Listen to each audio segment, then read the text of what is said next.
engage in fallacies. Okay, so you're going to make a claim, and then I'm going to ask you to justify it, and you can't. You're making a false dichotomy. Tell me one time, collection of women overthrew a collection of men. False dichotomy. I can't engage with it. What do you mean a false dichotomy? You're making it sound like I am saying that women are overthrowing men and that it's this zero-sum game between the sexes, when in reality, when it comes to civil war, especially with guns as the great equalizer, civil war means a participation typically of men and women. It's oftentimes women in support roles like doing aid, but they can also participate in the front lines. Do you need them as support roles, or can you have men as support roles? It's usually going to be better to have women in support roles because you want. War. Yes, you do. This is why women are always used as nurses, because men are better at the front line, and so it's better to have the support roles filled by women. Cool. So can a bunch of nurses overthrow the government?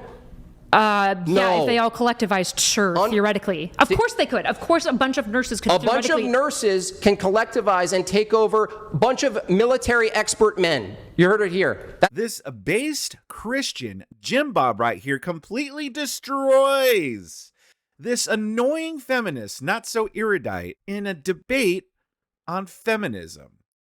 Now, if you recall, NotSoErudite just fresh off debating Jay Dyer on the same topic, ready to lose again. She is ready to get back in there to get knocked out once again. Feminism is a losing argument, and I'll give her credit to this. She has tenacity.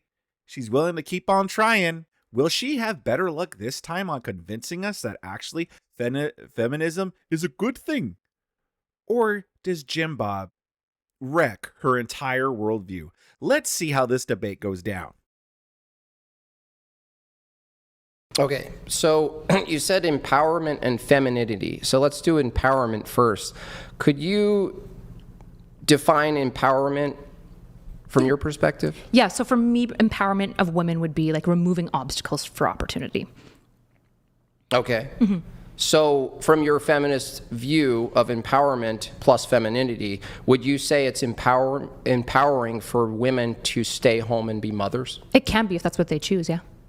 Okay. And so if it's empowering for women to choose, and they're choosing based on their femininity, if it actually produced a large disparity where women actually found positions in society that were maybe lower in power, administrative, helping, teaching, mothering, if that was the outcome of pure choice, you wouldn't declare that there's some inequality or injustice between the disparity of men in power and women in lower positions. I think you bring up a really good point. In more egalitarian societies, we actually often see women trending towards more femme traditional roles. Like women tend to want to be nurses and teachers more often. You see this in like Scandinavian countries. And I will say, for the caveat, some people dispute that evidence. The evidence, when I look at it, seems pretty robust. So yeah, I think women will often still trend towards some of those traditional gender roles, which I'm totally for. I just want to make sure that they're choosing it, and that the women who wouldn't be choosing that have the opportunity to choose something else. Okay, and then is there any reason from your view, choosing to be a mother at home and a wife, is there any reason you could see that that's actually more empowering than an alternative? For instance, let me give you a strict example. Sure. If a woman that you knew and loved, for instance, relative or friend, said, you know what, I'm really drawn to being a mother. I really am drawn to the traditional structure of life. I could just really see myself raising like 5 kids. But there's this other impulse of me that wants to just start an OnlyFans. I don't know what it is about it. Like from a feminist view that you're defending today, is it either or is fine, or is one better for her and better for society? I think that's a good question. So when I think about like what's the best choice for somebody, I break it into 3 things, which is the choices you make should be something that your past self, your present self, and your future self will consent to and like, right? And so I think when you're posing this question, the OnlyFans option has a lot of potential acute short-term gain, a fuckload of money, obviously. But the important question is, will your future self consent to that and like it? And I think that's a really big question. And I think the answer for some women is yes. I have met like Ayla Girl is a good example of somebody who I think has said yes to the OnlyFans sex work thing. And it seems to genuinely bring a lot of fruit to her life. But I think for like a lot of women that kind of get romanticized into sex work, they forget about their future selves because they think their future selves will be grateful for all the money, when in reality, most women that don't do OnlyFans don't make that much money. And also, you have to deal with the fact that your sex and body is public. Okay, from the answer, it sounds like the lens you're using to determine your answer is purely individualistic. It's decently individualistic. Okay. Yeah, I would agree with that. So if it is mostly individualistic, and if your position in this debate anyway is you're taking the affirmative that feminism is good for society, which is beyond individualistic, right? So now you have to add in one more variable when you're coaching your friend here, because what they determine they might like or not like in the future may not be tied directly necessarily to what's best for society. Yeah, I would agree. The caveat to that I would basically poke is, if individualism doesn't lead to a flourishing society, then why is it the case that the most individualistic country, i.e. America, is one of the most predominant countries in the world? And so I understand what you're saying. There's a certain level of responsibility we should have to our community, essentially. I just think that individualism often seems to somehow, I'm not even sure exactly the process, do this to some degree, which is why we have most individualistic nations being the strongest, most kind of happiest, highest GDP, all the factors of goodness for the state. I mean, there's my GDP argument. The not so erudite go-to is my GDP. But is America really an individualistic society, though? I mean, maybe it's nowadays it's moving toward that direction. But did we become this big powerhouse by being an individualistic society? I mean, that's a genuine question I'm asking. If you define good as merely productive, you could definitely do counter arguments of, like, let's say Epstein Island got off the ground, and it's actually logically and practically possible for you to do horrific things in a society and still produce a high GDP. But the other aspect of what you just said is that individualism, if it produces all of these goods, but what's best for society as a necessity is replacing your population, would you agree that we're not doing good in replacing our population? Yeah, I think birth rates being low it's very tied to kind of like liberal financial success, and it's harmful. I just don't think it's fundamentally tied. I think actually going to Israel and seeing all these like liberal, left-leaning Jewish people having 90,000 babies is very interesting. It's a very big counter to the standard liberal of like, the more money a country makes, the less. Well, the reason I brought that up is if the next generation of children and the generation after that is a necessity, a necessary component for a good society, regardless of what we agree on good is. If that's necessary, I would argue that every form of feminism that I've seen, which is largely tied to individualism, doesn't actually have a way of advocating for that in a meaningful way. So the philosophy itself is missing what I would call deontology, or in simple terms, any duties. So any feminism you don't like, that I also don't like, there's no duties. There's no real true duties to say you're a feminist. And even in the version that you're proposing, that's anti those other crazy ones, right? You're against these crazy ones. Even your position, there's no real duty for a woman who's a feminist to produce the next generation. And so this is why I measure it up against other cultures or other worldviews. In this case, Christianity has a built-in, not that this debate is feminism versus Christianity, I just want to bring it in as a reference, is the missing element of duties. There's no obligation for you to influence another woman to have a child in a meaningful nudging way, right? You know, like nudging. I'm not talking about force. I'm not talking about punishment for not having... Promotion of it. Yeah. Yep. Super propagandized, right?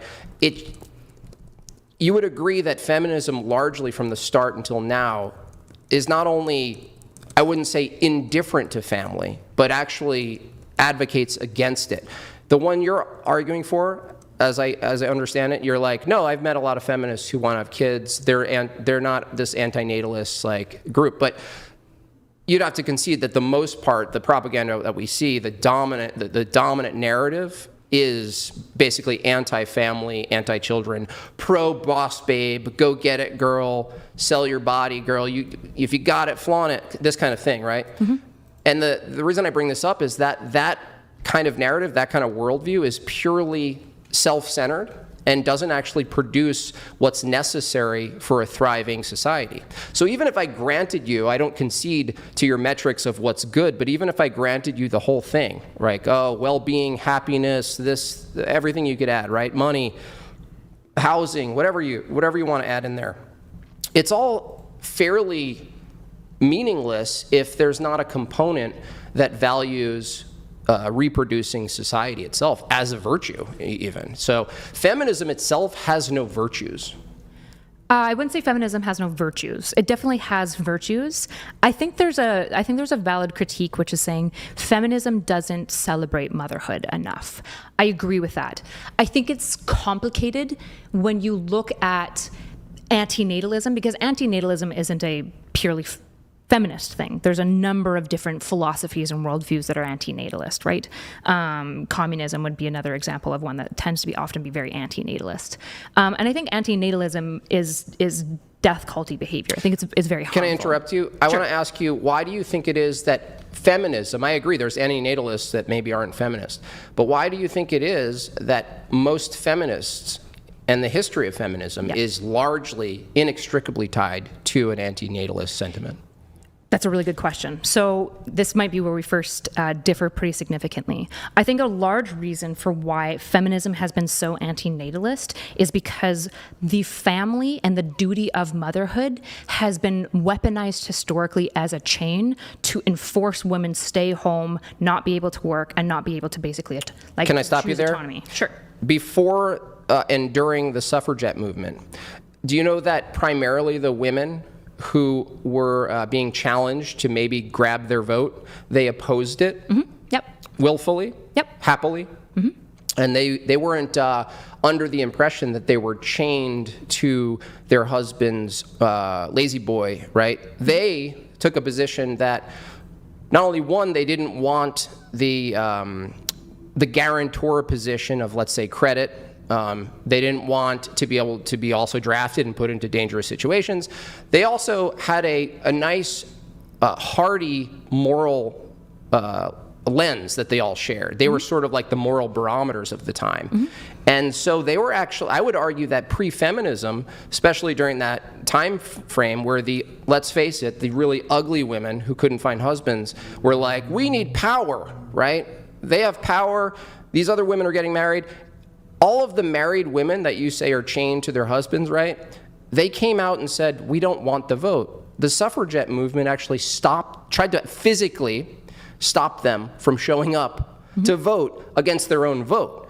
So why is it that the majority of women at that time didn't share the sentiment that they were enslaved? If they were enslaved, wouldn't they be coming out and saying, free us from this terrible atrocity called motherhood? Well, it's Free us from being chained up to our husband's lazy boy. of a misnomer to tie their aversion to getting the vote to them claiming that they're not chained necessarily, right? Their aversion to the vote was specifically because of drafting and some concerns about debt. However, as the suffragette movement started taking off and women realized that black men were going to get the vote, they began flocking towards the suffragette movement and became largely embraced. And so while I would agree that the early suffragettes were some of the most dislikable women on the planet, that doesn't change the fact that as time goes on, it very quickly becomes a deeply subsumed belief that increasingly most women across North America desired. Yeah. Okay, and I put it in my opening, the increase of women voting, the sentiment is more power, challenging the man, equalizing the power, offsetting the disparity of power. Yep. Do you find it a bit ironic that predominantly what women vote for enhances the power of man, essentially? Because you're talking about big government, essentially, like it increases like welfare state. Yeah. I just think it's disanalogous to compare these two things. I don't think that like social safety networks, for example, is in any way. What about gun laws? Yeah, I would agree that gun laws are more controlling. The issue is that regulation, the reason that people like desire regulation, is not necessarily in confluence or in sorry, I'm getting tired, so I'm losing my words. It's not in dissonance with wanting freedom, right? There's this idea, it's actually popular within the church, that to have true freedom, you need some level of like structure and like systems around you. And so most liberals who are pro institutions and pro welfare states are also very pro freedom. These two things aren't inherently disanalogous. Do you think that there's something about the nature or ontology of women, females, that they're drawn to voting for more safe things? Against liberty, against basically, like, here's a way of putting it rhetorically.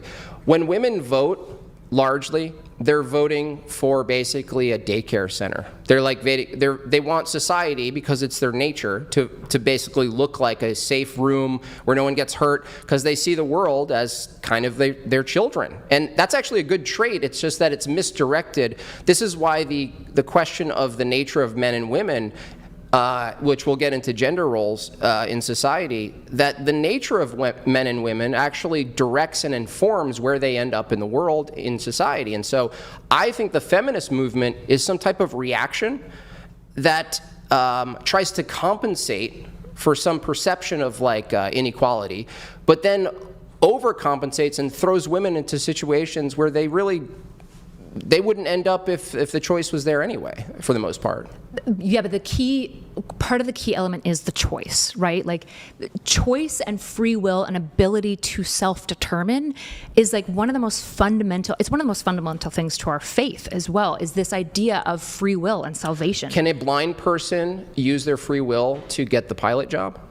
No. Okay, so there are limitations, right? Yeah, of course there's biological limitations. So that's what I'm talking about. It's not the will. If I could just answer you just a little bit at length, because you said a number of things. So to respond to your like care orientation in voting, I would agree that in general women tend to vote left and seem to be very care oriented. I just think that that's a good thing about society. I think a society that takes care of people who can't take care of themselves very well is good, right? I believe in social safety networks. I think that they're valuable to society. And I think the fact that women brought that into our policies is good, while I'd also grant you that there are elements of major overstep. For example, gun laws. I'm not actually opposed to gun laws. I just think what happens with gun laws, for example, is the people that advocate them have no sophistication in gun technology. Okay, so, well, yeah, women, generally speaking, don't have knowledge of how to operate a gun, or have the strength to even operate a gun, for the most part, and they're voting for gun laws, and they don't know anything about guns. So that's what I'm pointing to, is that their nature is actually towards safety, but they're actually asking men to basically legislate the safety and enforce the safety. Well, they're asking authority. Is men.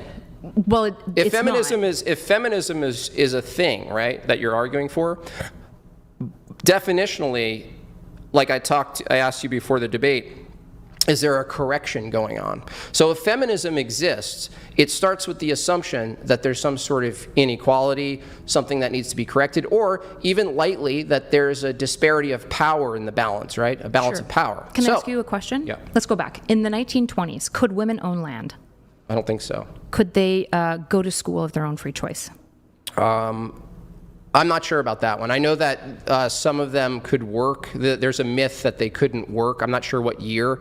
But as time goes on, they didn't even get credit cards until 1970. Sure. I guess maybe a follow-up question to that would be, you probably don't think it's good that women can work or have land. I don't want to put words in your mouth. Is that correct? I don't even think it's good that all men necessarily should vote, because land and voting, all these things were tied together back then. And so the land question is, should women have land? Well, if you bought the land, what do you have land for? It's like you're not going to be the one defending it. Ultimately, it's going to be a man defending it. So it's going to be fiat defending it, right? And I what do you mean? Wait, what do you mean by that? Well, what I mean by that is this idea where you're talking about the enforcement arm, and we've talked about this before. I think it's a very silly idea to basically steal the valor of a small select group of young, able-bodied men with a penchant for violence who are willing to enact order as saying that this is like men doing this thing. So it's like, well, sort of, but it's specifically, it's the same men. Wait a second. It's the same men you're relying on. Do you get any of your feminist policy passed without the young, strapping group of men with a penchant for violence? Yes. No, you don't. Yes. No, you don't. Yeah, most policy isn't passed through violence. No, it's enforced with violence. All policy is enforced with violence. So no, hold on. If you pass a policy and a law, men don't get to steal valor from other men. Hold on a second. There's no valor. We're not talking about valor. Yeah, what the heck is this stealing valor? Like, what is she thinking that Jimbob's taking credit for men that's fought in the army or something like that? Like, Jimbob's not claiming to have served or anything like that. He's saying that in general, between the two groups, men and women, it is the men that are fighting their wars. He's not saying all men should be in the army, or all men are capable of serving in the army or something like that. And that all men deserve credit for these group of men serving in the army. He's saying that between the two groups, it's men that are doing it from the two groups. And I think she understands that, or maybe she doesn't, but I think she understands it, but she just doesn't want to admit it because it kind of destroys everything. The point is that there's a difference between a group of men and a group of women. We're not saying that because a group of men hold this position of power, that these other men get some type of privilege, right? We're saying that men collectively, descriptively, that you're trying to say, oh, a penchant for violence, as if that's a bad thing. No, it's not a bad thing at all. So it's like, hold on, just to be clear, I don't think that's a bad thing. Well, it sounded like a pejorative. No, that would only be because if you think that I think violence is inherently evil, which I don't. I like cops and soldiers. So you agree that if a woman had the money to buy land, you would agree that she couldn't actually defend it from intruders? Well, with guns, she probably decently could, but the reality is that the man would be able to defend it pretty similarly, especially with guns. Okay, here's right? my question. If the land-owning situation is a microcosm of society, does the man, in your view of feminism, have an obligation to defend anything? If he owns, is he the landowner? Any man in society. Whether it's at the land level or just a stranger walking down the street. This is a really good clarifying question. Most men don't have the obligation. The men that do are the individuals who join the enforcement arm as the authority. That's actually not true. Well, typically the police are required to respond. Respond to a crime. The police actually have no obligation in the U.S. to defend your property or your body. Well, they do to an extent, right? Like most cops. Don't. Well, most cops don't intervene because it's hard to No, call it's the a cops Supreme as Court things are going case, through. Colorado. There's another one. It's the whole protect and serve thing. This is like people conflate this. They think the cops are legally bound or somehow obligated to protect you and your property. They're actually not. Their job is to respond to a violation of law or something else. So the violation could be someone hurt you. The violation could be someone stole something. But as far as defending it, the obligation is for you and your family to defend your life and others. And so this is why I asked the question. Just to be clear, though, this is really muddy, right? Because depending on the state that you're in, your ability to defend your land is actually very criminally questionable, because in some states you can't really defend your land, right? And so this idea that you're saying, like, cops don't have to defend you. And why is that? Well, hold on. Just let me finish my thoughts, right? In the case of cops, you're right. You can't call them beforehand. Well, actually, you can a lot of the time. A lot of times, say you have a trespasser, you don't even have to defend your land. You can oftentimes call the cops as long as you have a sign up, and they can show up and kick you off the land. That's when they show up. That would be the cop protecting your land, not you protecting your land. That's if they show up. Well, they usually do. No, look. Anytime do you know how many self-defense instances are reported in the U.S. alone? I'm sure super high, which is why there's lots Millions. of protections. Yeah, I'm not opposed to self-defense. Hold on a second. No, but you are opposed to self-defense. No, not. Well, why is it that if you're defending feminism, and that includes females voting, and females vote with patterns that lead to people's inability to use their own weapon, is that a good thing? You're just creating like this. No. I want to ask you a question. Is it a good thing if the government passes legislation where a man or a woman has constrained ability to defend themselves? You would have to give me the exact specific Is it generally a good thing for society to restrict one's capability of using a gun in their pocket as self-defense? again, I actually can't give you a super clear, because there are going to be instances where I think using a gun Don't be putting guns in your pockets, Jimbob. Come on. defense is bad. Like, I don't like Florida's stand your ground policy, If there's but there are also over a instances where million- you should be able to, obviously. If there's over a So it's funny because she doesn't like the Florida stand your ground policy, which shows you right then and there the whole problem with this this feminist right here, girl destiny right here. And the problem with women voting is that Jimbob is actually correct. Because you have right here, well, I don't like that stand your ground line. It sounds icky. Bleh. Even though that allowed George Zimmerman to protect himself against Trayvon Martin. Trayvon Martin was like in the middle of attacking the dude, possibly gonna kill him. And George Zimmerman shot him in self-defense. He was protected under the stand your ground law. But that sounds icky to NotSoErudite here, so she doesn't like it. She would probably vote to get that out of there. What do you guys think about this so far? Leave a comment in the comment section below. Give this video a like if you liked it. You'll be helping me out a lot. Let's continue. million, and that's only the ones that are reported, uses per year of self-defense with a gun in the U.S. Okay. If that person wasn't allowed to use their gun in those instances, would that be a good thing or a bad thing? That would be, for most of those cases, a bad thing. Okay.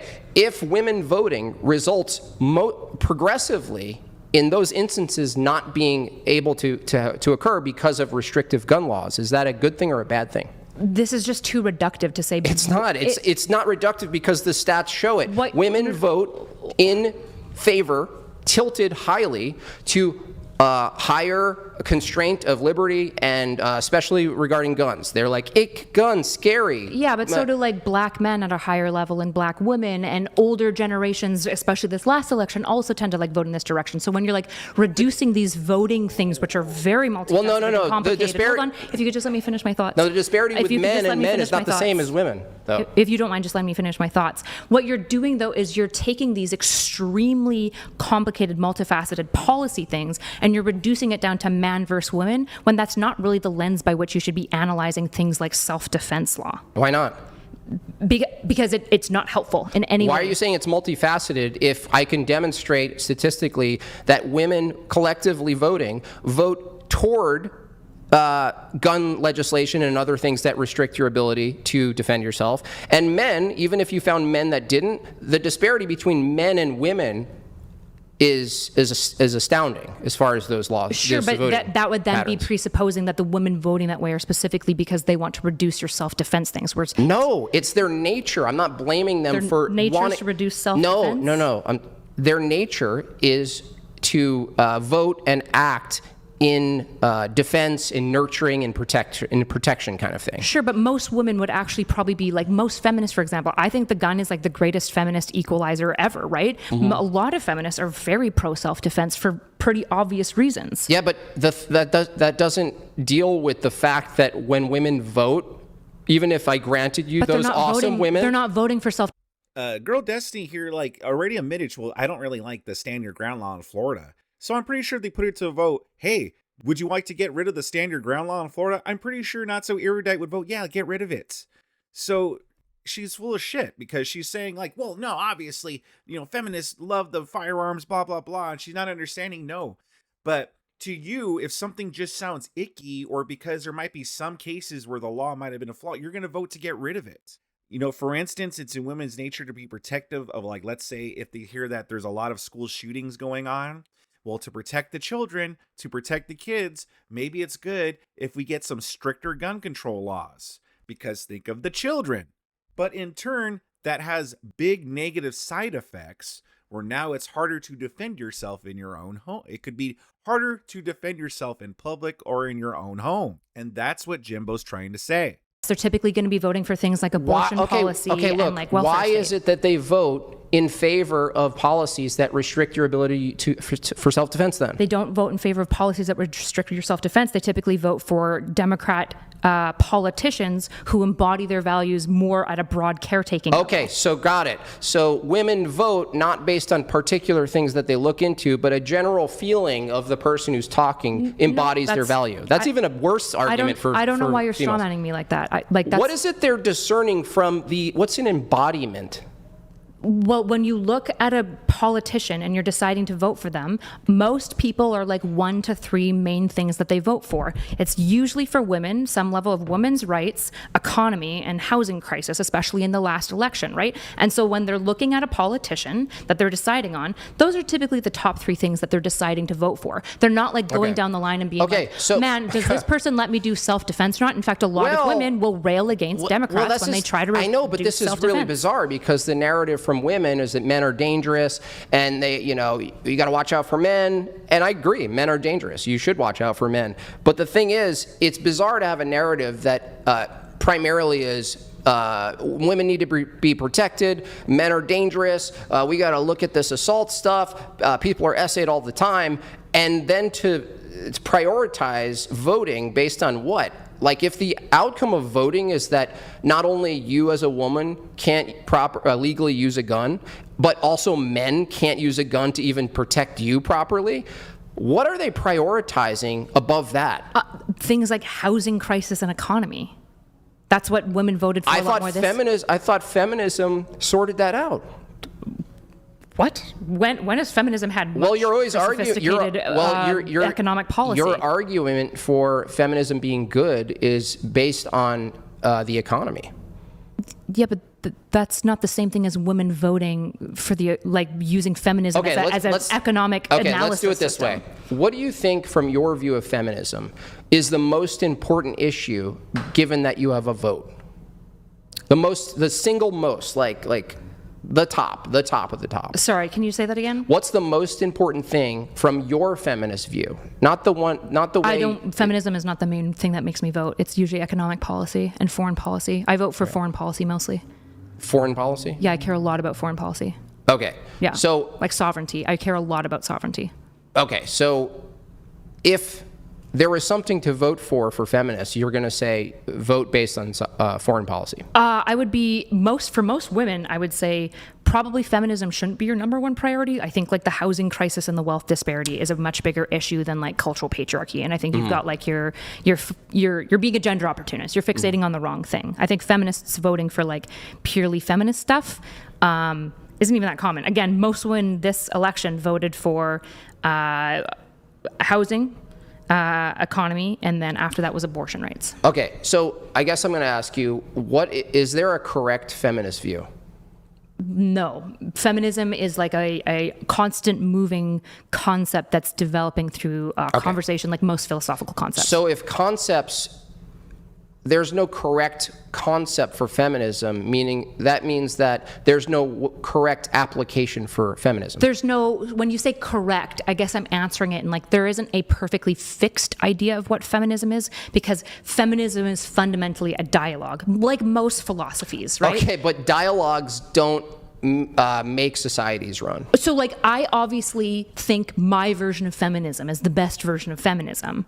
But that doesn't mean it like is there any ontologically standard that determines your version of feminism is the best or the correct one? I think it's the most consistent. I think it leads to the highest level of like opportunity and flourishing for both like men and women, but mostly for women. Okay. Yeah. The thing is, if you say it's just a concept, like premise 1 is feminism is just a concept.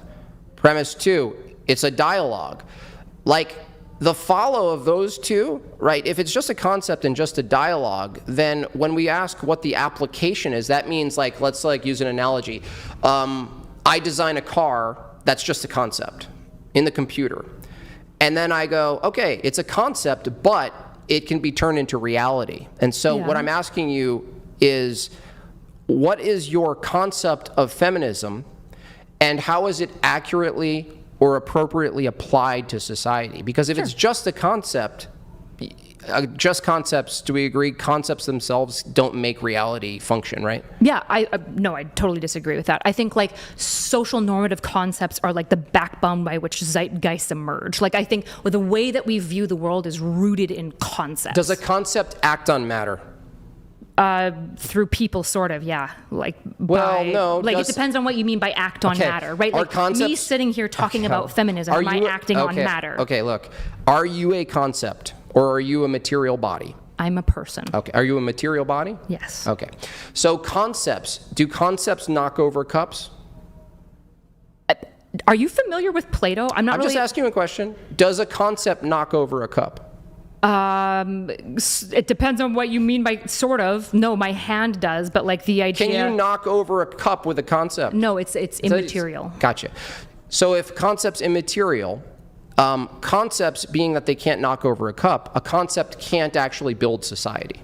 I'm sorry. What's democracy? Like concepts. Democracy is force. No, it's not. Yes, it is. Democracy started as a political philosophy, right? I don't know. I don't know what you do with philosophy if you think that concepts don't emerge and affect reality. I didn't say concepts don't have a relation to reality. I'm making a distinction because you said feminism is just a concept. If it's just it's a concept, it's a dialogue, it's an action. Well, that's what I'm trying to ask you. She's all over the place. So now it's an action. First, it was a concept. It was a dialogue. Now it's an action. I don't know. It just gives me flashbacks to when Antifa is just an idea. I just feel like it's such a cop-out some people use. It's like with her, it's like, it's just a dialogue. It's just a concept. But now she's arguing like, so for instance, like if we put it to a vote, hey, should we allow women to vote, right? She's obviously going to vote in favor of allowing women to vote, right? And that's from her feminism, her feminist lens, because she thinks that, women, and that's strictly from her feminist lens.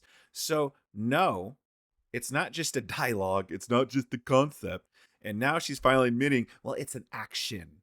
But she's all over the place. She's not consistent. And it's really irritating to listen to. What is the action of feminism? Sure, just to be clear, because I don't know why you're making all these like weird distinctions. A lot of times what happens in the way that I think that how people create, and this is honestly like platonic forms at this point, is we like understand a concept of a thing. So maybe the concept of the thing that you care about is women are being unfair to men. And that's a concept just in your mind. But what happens when you hold that belief is that it shapes how you view the world. It shapes what information that you take in to reinforce that, and it shapes how you act We upon agree that world. that concepts inform action, but concepts are not actual things that do anything. So that's why I'm asking you, if feminism is just a concept, Sure. what's this bridge between the concept and its application? Like, for instance, what does it look like for you to apply feminism in your ideal... Okay, so you just want policies? Anything, yeah, anything. What does Sure. a family look like?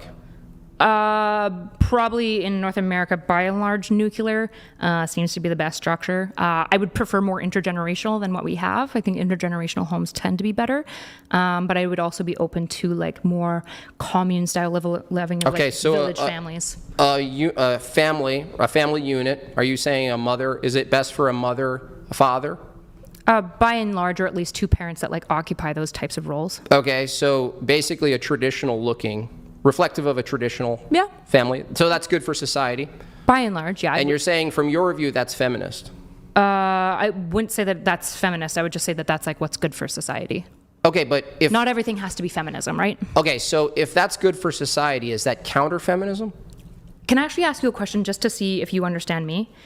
How, on my list of like top 5 ideas and things that I care most about, where do you think feminism falls? Like, do you think feminism is like number 1? Just take a guess. What 3. do you... It doesn't... This debate isn't about your erudite's worldview. And it's about feminism. That's why feminism is the focus of this. She's representing the viewpoint of pro-feminism.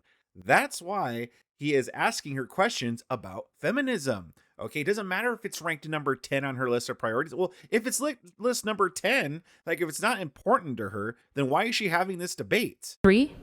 It's not even on my top 5. I think it's like not that important. I'll debate with you on it because I'm interested in it. Feminism's not that important for society. No, because I think it's done most of what it needed to do. There's little elements left. What did it do? It convinced Gave a bunch of women chicks the to kill their vote. babies, or to delete their babies. Well, some of it did that, right? A lot of it did that. Yeah, abortion, obviously, which is like a tragedy. But it also did things like let women have access to the workplace, allow them to access education, allow them to self-determine, allow them to own land. No, allow them hold to have on. paying power, allow them to have leverage for society, even allow before them to have the vote. You have to let me finish my thoughts. No, it says a prattle. Hold on a second. You can't call everything that I say prattle. I didn't say I didn't say the word prattle once this whole time. You literally just said I just prattle. said it. Yep. You said every time. I didn't do it every. That's a Sorry, plural. you're right. I'm having flashbacks from our last debate and Jay's debate. Sorry to interrupt you. I just want to, because I don't want to forget what you're saying, is that it's actually not true that feminism produced working women. Women could work before largely what you think feminism is. Yes, no, this is a major myth. Audience, I want you to know this. The feminist always comes in with this story that feminism saved the woman from the home and then they're allowed to work. That wasn't actually the case. Women could work. It just happened to be the case that traditional values were the norm, and rightly so, that women valued in their society and in their home the position of the mother as one of the most important, still today, one of the most important roles to play for women in society. They just held that belief. They weren't chained not working. They could work. They just chose the value correctly to stay at home, that the best thing for society and their family is to raise good children, to be present with their children, to organize the house, to make the house a small type of organized government, if you will. And this is what happened. Feminism came in and smeared what motherhood is. It smeared what the role in the family is. It basically poisoned the well and said, that's icky. You want liberation. You want freedom. And guess what it resulted in? More debt for women, more sexually transmitted diseases for women, higher body counts for women, and ultimately the thing that what do you think the biggest leverage is for women? What is your biggest leverage point in society? If men's leverage is force, brute force, aggression, what do you think women's leverage is? Probably sex. Sex. So Can I go back to your narrative, okay, though? Can I respond? One more. I Okay. promise. I'll let you respond. Okay. Sex, though. Largely, I know you take a very particular unorthodox feminist view, but largely, if we're generally arguing against feminism, has feminism perverted and sold women's leverage, which is their sex, and convinced them to completely make it for free as if that's liberation? I would not fully. The sexual revolution, I think, is like kind of shit, but I would not fully agree with that statement. No. Is it empowering for women to collect body counts? No.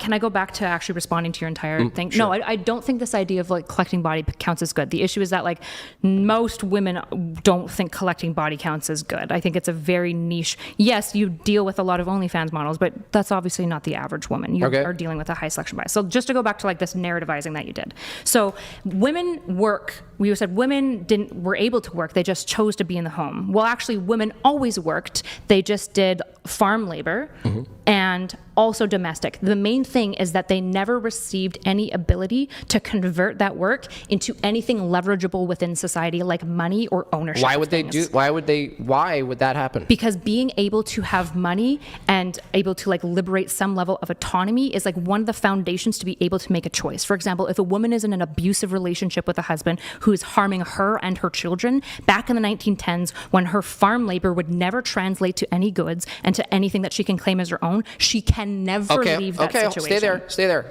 In this situation, let's say she was liberated and she was working. Do you know who's going to abuse the kids then? The man is still abusing the kids. No, the people who are watching the kids, because the mother's not home watching the kids.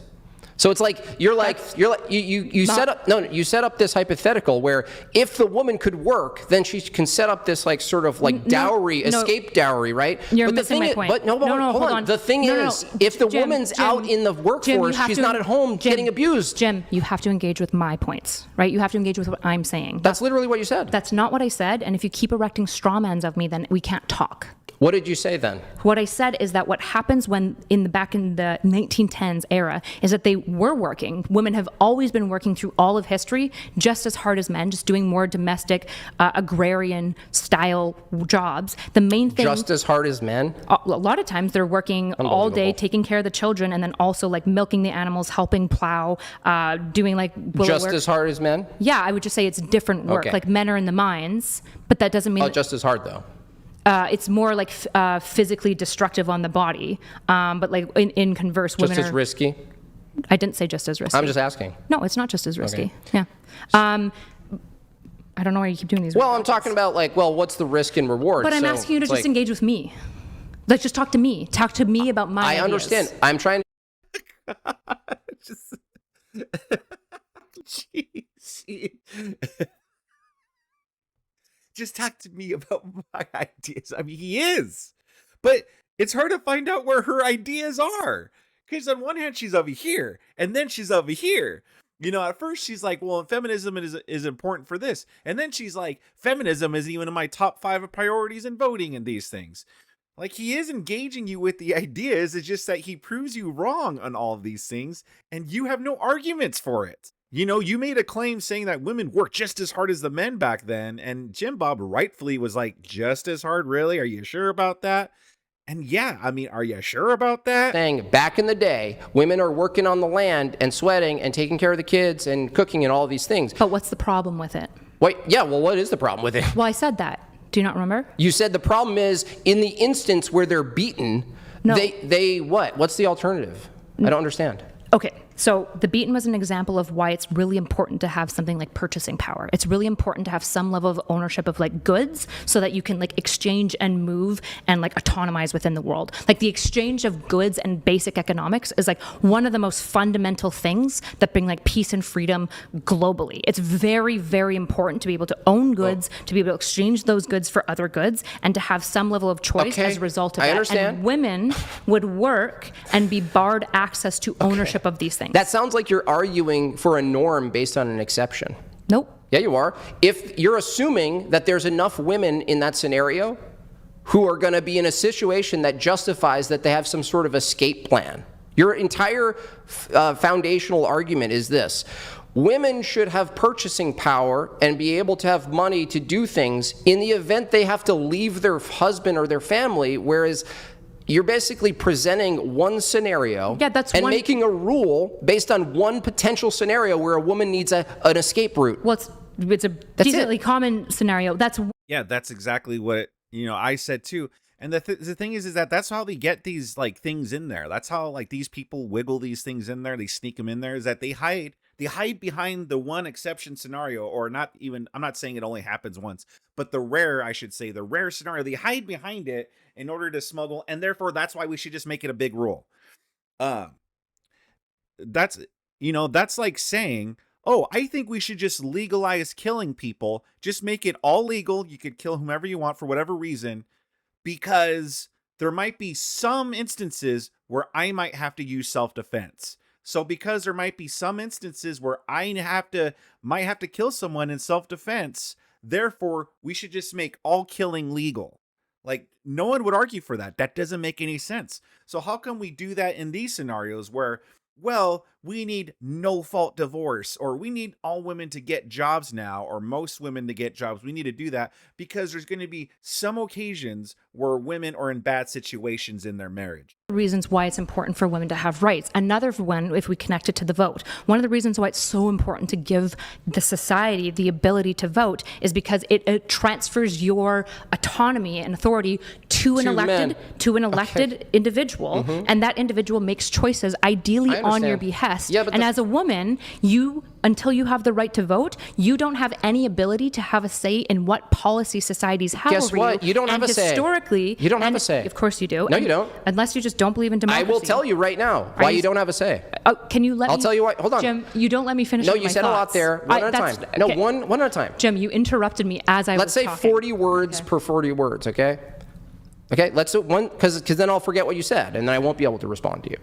Okay, so you just said, do you want a pen? You could just write down rather than women need voting because they need to be able to influence policy and have a say in the society, right? That's one of the values of voting. Yeah. Okay, so women have a say in the society, but women aren't obligated to uphold and to defend the policies with force. Nobody is obligated to. God, so nobody is obligated. So you're arguing for women to be able to vote. And from the allowance of men permit you to vote. Nope. Yes, they do. Not really. Yes, they do. No, a small group of well, first of all, again, you're going down the enforcement arm. Are you a police officer or military? No. So you are reliant on the same men That's that right. I am. They're men.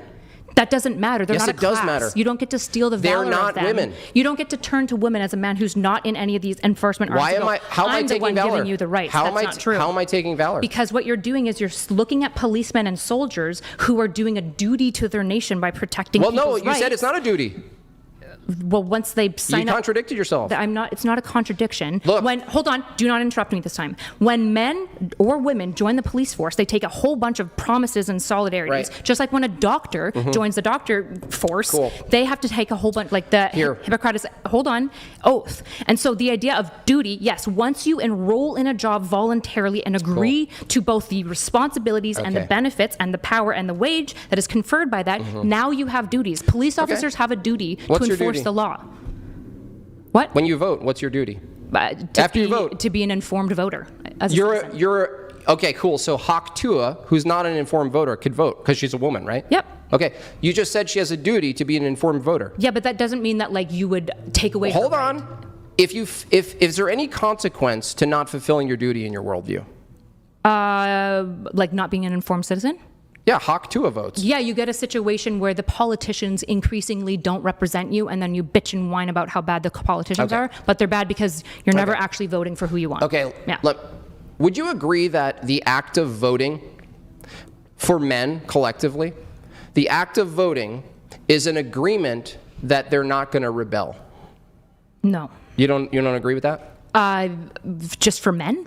Well, no, I'm saying men first. I'm saying when a bunch of men vote and they say, I'm going to vote, they're basically, they're signing something and checking something off that might become policy, and they're outsourcing the force. In my case, I'm not the force, right? When I vote, I outsource the force, right? Stolen valor, right? Yeah, to police. Got it. No, police and the military and everyone else, right? Sure. When I outsource the force by voting, I'm basically agreeing with other men in my position that we're not going to take up arms and rebel. We're not going to start a civil war. It's an agreement, correct? This is like not the That is the basis for voting. No. Representation, right? If you don't have representation and your basically representatives don't represent you and they get all wonky, right? That's why there's a militia. That's why men can take up arms and actually have a revolutionary fight, right? This is historical, right? What the problem? Yes. Okay, hold on. Hold on. No, I get to respond now. 40 for 40, right? The issue that you're doing here is you're creating this like simplified narrative to work to like your argument when things are not that simple. It is that simple. It is that simple. When you vote, all you're saying is that I'm willing to participate to be a citizen, I'm also, whatever that looks like. Got you. But participating as a citizen is an agreement to not rebel, right? I suppose more like not to break the rules. It's not about not rebelling. Not just breaking the rules, taking over the government with force with other men. It's an agreement, right? Sure. Great, that's all I needed from you. So when men collectively vote and they say, I'm forfeiting my ability to get collectivized with other men. Hold on a second, you're dude. Literally, hold you're on, not forfeiting hold on a it. second. You can vote and then be dissatisfied with the government and rebel. That's you're right. not forfeiting that's it. Right. Hold Why on. are you saying this? No, because you can do that at any time. Men can do that at any time. Look, hold on a second. Hold on a second. If I vote and I feel disenfranchised or lied to, I could still do two things, right? I could either rebel or I could vote again. The next time, right? Mm-hmm. There's two choices. I'm saying every time you vote, you're choosing not to do violence. I'm not saying you can't do violence the next time around. I'm saying in that instance, you're choosing to vote instead of violence, right? Yes. Great. Again, hold on. Let me run the 40 argument. for 40. 40 Let me for 40. run the line. I can't because all you're doing is building this really silly I am building narrative. a strong argument against you, and you're trying to stop it. Okay. You're trying to block it. Well, this is the issue, right? We get to dialogue means we both get to talk. A line of argument, you Jimbob, need to accept it. If I don't get to respond to anything and you just keep prattling, You already agreed. I guess I can leave and you can talk to my chair. Try to stall. Go ahead. Do you want to talk to my chair or do you want to talk to me? Try to stall the line of argument. Okay, the issue is that when you're simplifying this to voting is just an agreement not to rebel is a massive reduction of what voting is. Doesn't make it not true.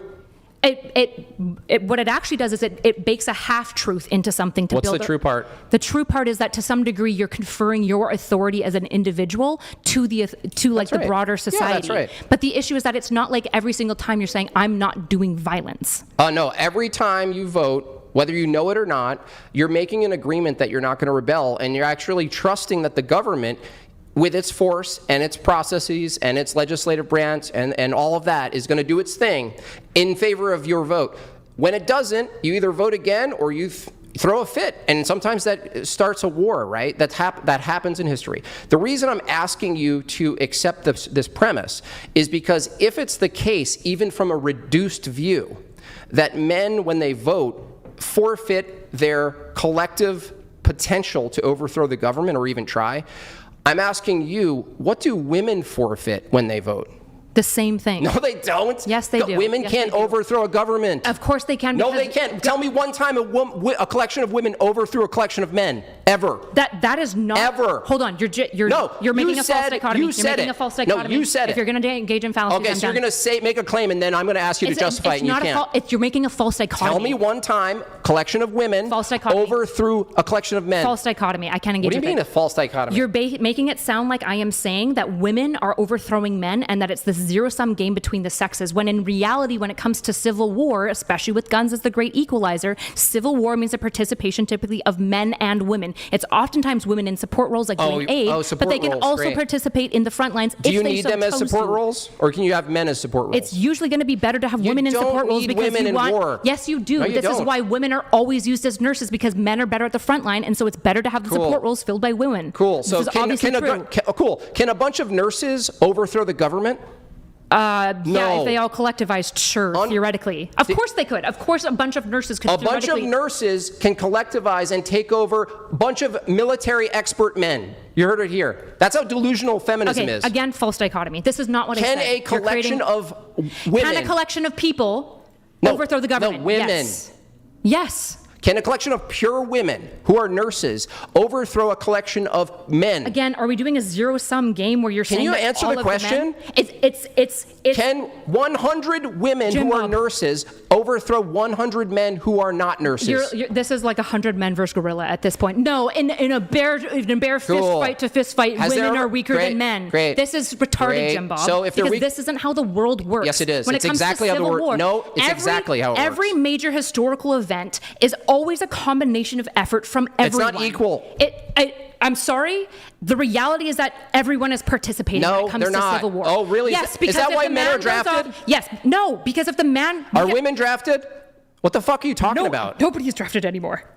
The draft still exists. Not really. Yes, it does. Not really. The draft still exists. No, it's the not Vietnam active. War, we basically overthrew the draft. No, there's no basic. No, you can absolutely just elect out of the draft at any time. No, you have to sign up. You still have to sign up, first of all, and women don't. So the fact of the matter is, there's never a time in human history that you can point to where solely a collection of women took over a collection of men. Whereas, hold on. Of course not. Hold That's not what I'm advocating for. Hold on. Jimbob, I'm not holding on when all you're doing is making a straw man. Is there a time in history where a group of men collectively took over a group of men?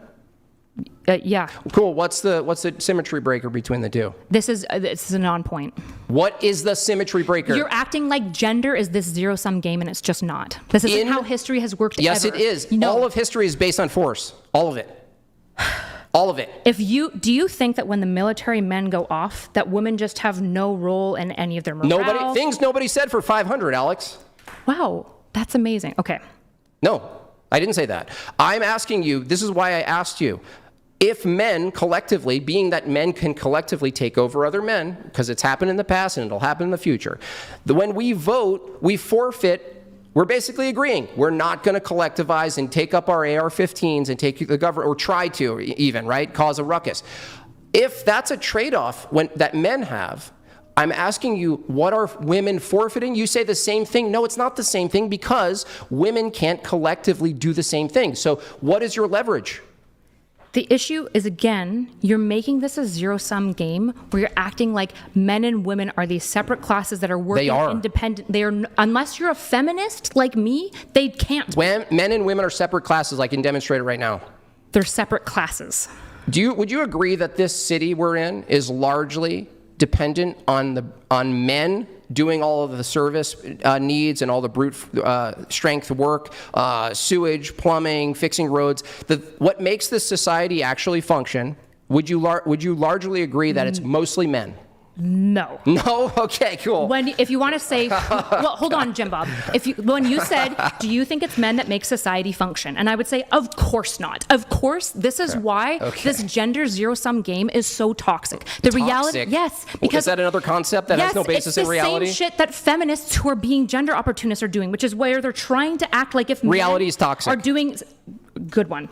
If men are doing something and women are doing something, it must be a zero-sum game, and they're just taking from each other. When the reality of all of history, this is what you were saying. No. The reality of all of history is it is a collection of people working together, fulfilling different roles to make society work. The other feminist, Oliver, that I debated, kept saying, no. You have to let me finish my statement. No, I don't need to let you finish. Oliver said the same thing. When I distinguish the class between men and women, their ontology, their nature, and how they are different, historically different, what they do in society is different, the roles they play in society are different, the roles they play in war are different. When I point this out, Oliver and Kyla, is that your name? Kyla? Do you want me to respond at this point? I don't even know. They make it ambiguous. What do they say? People, society. No, that's not actually how it works. The leverage that men have right now, right? They could just take over towns if they wanted to. Women can't. The leverage that men have right now. It's not you. If they didn't show up to fix, it's not Brian. I don't care. I said men. This is what I'm calling stolen valor, right? This idea that young, able-bodied men with a penchant for violence can do a thing like violently overtake a city. Yeah. Can I join in? You could, but you're not going to. All of the rights, all of the values that you care about, talking about? You're not going to be necessarily joining the Civil War. This is not an argument. Do you think old disabled men is not a counter. Are suddenly just not people Kyla, and part of this is not either? A counter. This is why, yes it is. No, it's not. When you're treating men as a class. How would you feel if you ate breakfast this morning? What? How would you feel if you didn't eat breakfast this morning? Oh, God. I'd be hungry. Okay, cool. So you're capable. So the counter argument that Brian or myself won't or probably won't, you're just making shit up. I'm not. You're not a police officer. You're not in the military. Brian is not in the military. What? Brian's not a police officer. I'm not talking about that. Yes, you are, because you're talking about violent penchant men willing to do it. And that's not you. Are you not listening? That's not you. And you don't get to steal their valor. Are you not listening? I moved it off of the violence, and I moved it into the working sector. Okay? Hold on. Underwater welding, tunnel building, road laying, erecting massive buildings with air conditioning so Kyla can go number 2 in a nice environment. This kind of stuff. The leverage for men is still actually right there present. If they stopped working, do you think a collection of women could take up all of those hard labor jobs and maintain society? No, I've never advocated for that. So they have leverage. Can I respond at any point? So they have leverage that women don't have. Well, women have tons of leverage because they're the ones having your children. They're not. They're killing off their children because of feminism. They are having your children. You obviously need women to have children. Not feminists. You obviously, Jim. I need non-feminists. Jim, you gotta engage with me here. Do you need women to have children? Yes. Okay, great. So women are the ones raising your children. They're having your children. They're taking care of all of the nursing. They're taking care of the elderly. They're doing the dominant amount of the Christian volunteer work, traditional ones feeding the poor for free. They're doing the dominant work. Are they feminists? Some of them. No, the ones having most of the children are feminists. Get out of here. You know what's beautiful about this? This is what's beautiful about this moment right here, is that when Jimbob triggers her and sends her into a meltdown and a spurg session where she's like flipping out because he correctly asks her and points out, when have women ever collectively taken over a government? So she can't answer that, so she spurgs out and she loses control. But what's so funny, though, is that after this dialogue right here, it forces her to now list off things that women do in their gender roles. She goes, oh yeah, well, can you have children without them? We need someone to take care of the children, the nurses, all these things that we've been arguing for with the gender roles. She is now pointing out. And that's why Jimbo here has to correctly say, well, feminists aren't doing that. And he's absolutely right. Feminists aren't doing that. And feminists are teaching women that no, actually, you shouldn't be doing these things. You need to be a girl boss and save up for your financial dowry so you could leave your no good husband. Or just stay single because you don't need no man in the first place. You don't need to have no children. You don't need to have no man. You're a strong, independent woman, and you need to go get that Skrilla, honey. That's Jimbob won the debate right there. It is so funny that it just reverted her. Now she's listing off all of the freaking gender roles that women are good at. This was amazing. This is a huge Jimbob W. Now, this debate goes on for another hour and a half or so. I don't know why. I don't know what happens after this. You could check it out for yourself. The link is in the description below. But honestly, I mean, call it right there. When Jimbob forces NotSoErudite, Girl Destiny over here, to now embrace her gender roles as women. This was a masterclass. But let me know what you think about this.